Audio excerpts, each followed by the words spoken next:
hand to her heart. "Lucas! How can you say such a thing? I'm going to be a knight, and knights care very much about other people's feelings." "I'm sorry," Lucas apologised. "I didn't mean to insult you." "That's okay." It wasn't hard for Princess Pulverizer to forgive him, especially because Lucas wasn't completely wrong. The princess didn't only care about Dribble's feelings. She also cared about how Dribble's sadness was going to affect her. Princess Pulverizer needed Dribble's help if she was ever going to be allowed to go to night school. And that was Princess Pulverizer's greatest dream. She wanted it more than anything. Maybe even more than Dribble wanted to be a chef. But just as Dribble was going to have to overcome obstacles if he was going to open his own restaurant, Princess Pulverizer was going to have to go through a lot to make her dream come true. And it was all her father's idea.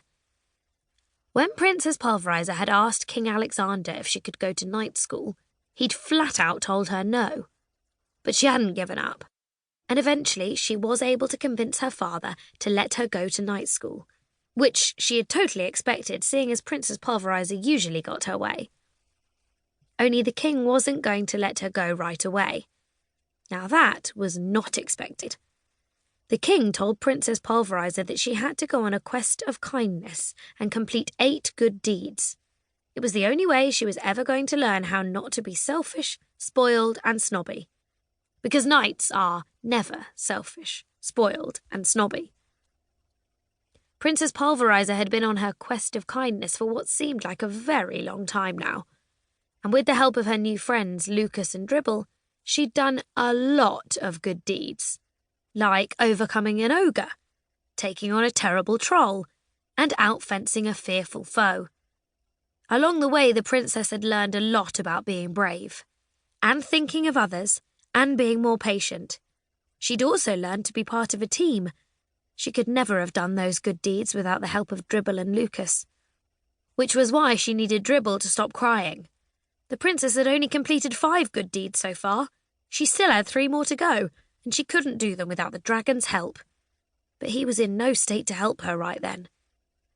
Princess Pulverizer wished she knew when Dribble might stop crying and they could continue their quest of kindness. Unfortunately, there was no way she could predict the future. Or was there? Quickly, Princess Pulverizer reached into her knapsack and pulled out a hand mirror. It had been a gift from Anna, the Good Witch of Starets. The mirror was beautiful, magical, and, at the moment, extremely helpful. Because this mirror could predict the future. "I think you wiped off all the mozzarella grease," Lucas said as he watched the princess peer into the mirror. "I'm not looking for grease," Princess Pulverizer said. "I'm looking to see if this magic mirror can predict exactly where Dribble will be when he stops crying." "What good will that do?" Lucas asked.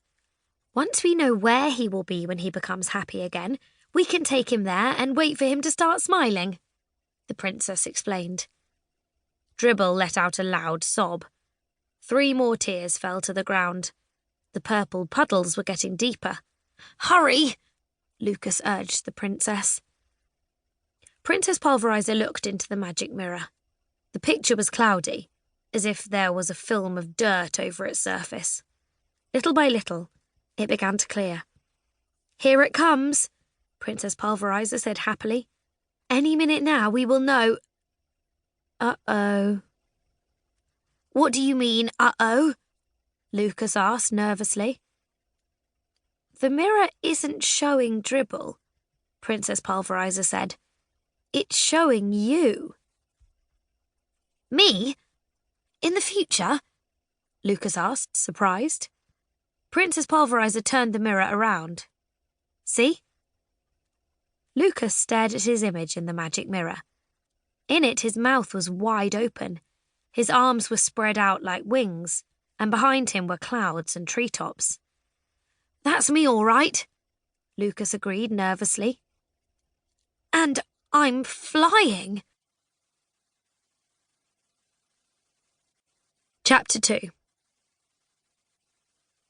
The very idea of his best buddy floating in mid-air was enough to stop Dribble from crying.